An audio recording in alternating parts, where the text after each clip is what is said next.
Extraordinary people, happy Monday to you. It's Zainabu bringing you another motivational vitamin on your Motivational Mondays. You are extraordinary, and we are grateful. We are blessed to be given another day to be able to press the restart button. Maybe we might have fallen out throughout the course of the year, but it's not too late. It's only May. We can get up and press that restart button and get back on the course of building these extraordinary legacies that we're creating so we can go out there and also impact and change the world. So happy Monday to you. Happy new beginning. And today we are talking about love. Yes, love. And for some of us who've been here long enough, we've experienced love, whether it be maybe in an intimate relationship or just a personal mutual relationship with a friend. However, or family, someone have told us they love us, and vice versa. We have also told someone we love them. But when we really think about it, do we really know what love is? And if so, are we giving love? So what is love? And are you giving love? What is love? And are you giving love? And before I even get into it, I want to go to the Word of God. For those of you who know, I am a woman of God. I don't hide it. I'm very, very, very proud of it. No, I'm not perfect. As I always like to say, trust me, daily challenges, it's a daily progression. But nevertheless, in everything that I do, it's because of God. He's the reason why I'm here today talking to you. He's the reason why I have the ability to do anything that I'm able to do. So in everything that I do, I must also acknowledge him as well. And for those of you who may not be Christian, please don't take this the wrong way. It is not to discredit anyone's beliefs. These are my beliefs, and I only ask that you respect them. And for anyone of you out here who are Christians, I'm sure you've heard this before. I'm sure you read it before. I'm sure you probably recited it before as well, but may not probably walking it out the way we're supposed to walk it out, what love is. So from the Word of God, because I believe if we're going to talk about love, it's only right that we go to where love was originated from, the God whom created us. And so I'm going to read from 1 Corinthians 13, verse 4 through 8. And it says here, love endures long and it's patient and kind. Love never is envious, nor boils over with a jealousy. It is not boastful or vainglorious. It does not display itself haughtily. It is not conceited, arrogant, and inflated with pride. It is not rude, unmannerly, and does not act unbecomingly. Love does not insist on its own rights or its own way. It is not touchy or fretful or resentful. It takes no account of the evil done to it. It pays no attention to its suffered wrong. It does not rejoice at injustice and unrighteousness, but rejoices when right and truth prevail.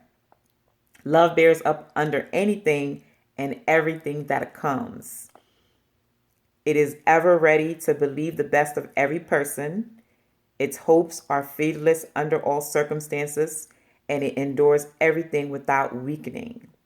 Love never fails, never fades out or becomes obsolete or comes to an end. So there you have it, the Word of God itself, of what love is supposed to look like, what love is supposed to feel like, what love is supposed to represent.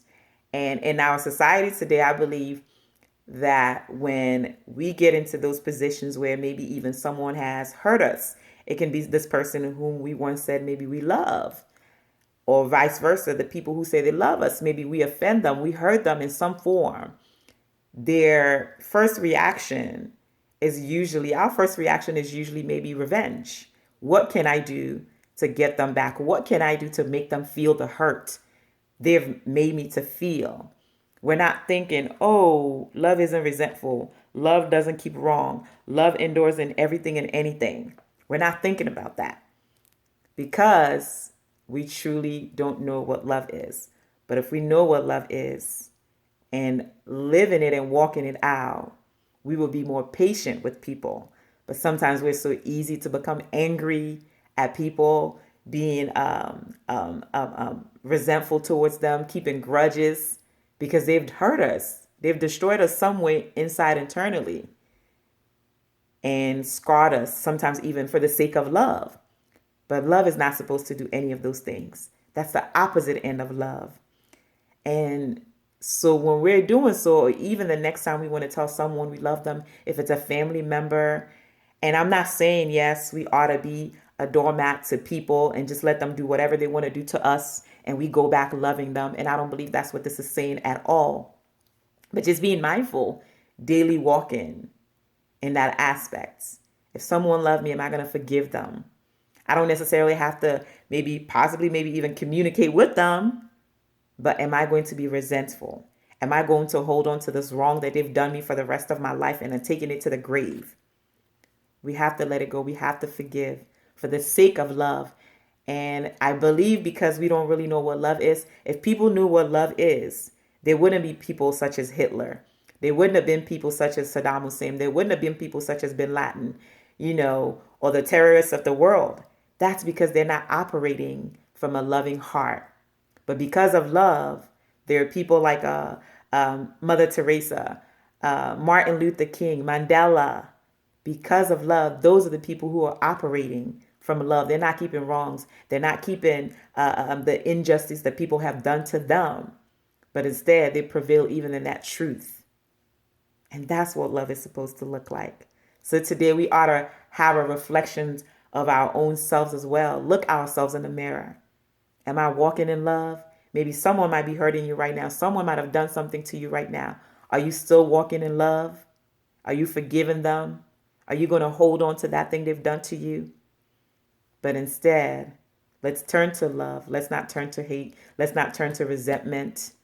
Let's not turn to judgment or holding grudges against people. But instead, look within what love is truly supposed to be. We've heard it said, love isn't a verb, it's an action. Love is not a word, it's a verb. Love isn't a verb, but action. So today, are you acting in love? Are you living in love? Are you walking in love? Are you giving love?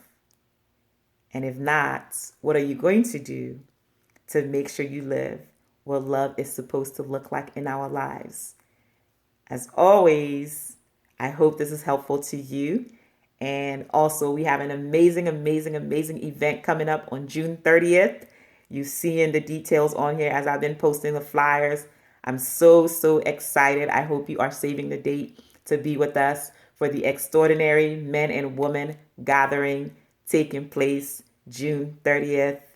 As always, go out there today, walk in love, and let's go out there and create something extraordinary because you are extraordinary. I'll talk to you soon. Bye-bye.